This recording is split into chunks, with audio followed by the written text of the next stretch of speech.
you share how unconscious bias manifests across leadership? I think as leaders or as seniors in the organization, we just need to be more observant.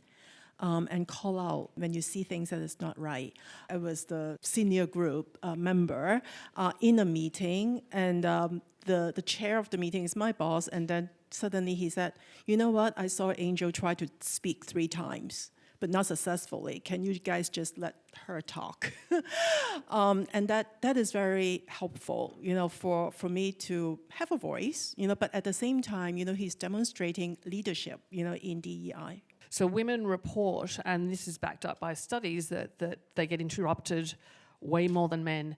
And also the tendency of women to be picking up the admin in meetings, whether that's the minutes, whether that's the drinks, whether it's the follow-up, right? When you're the first of anything, there's a lot of pressure. I'm sitting in a meeting once with 12 other men sitting around the table, and they're just going around saying all the same things in a different way, and I'm just sitting there and I'm watching them like this. So finally I chime in, and the gentleman says, well, thank you for sharing that wisdom. I never looked at it that way. And I leaned in and said, of course not. You're not a woman.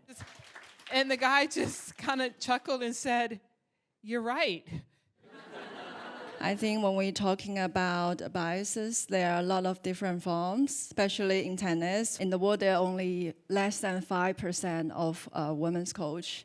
Very young junior female players. There are a lot of emotional flows. There are the way of communication, which I think if I will have a female coach, that will help me a lot. After retirement, I really want to help the next generation about this because I see what I've come through. What do you think are some of the key actions that organizations can take to foster a more inclusive environment? We have a Male Allies initiative, which is cross-sector, and those are male leaders and female leaders in business who commit to listen, to learn, and to take action. And they go back to their companies and they sponsor women, they mentor women.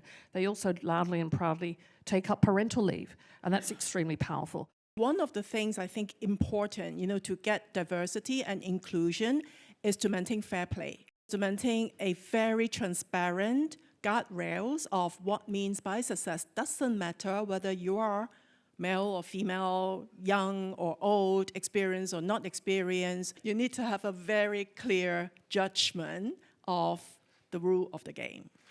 Thank you very much to all our speakers.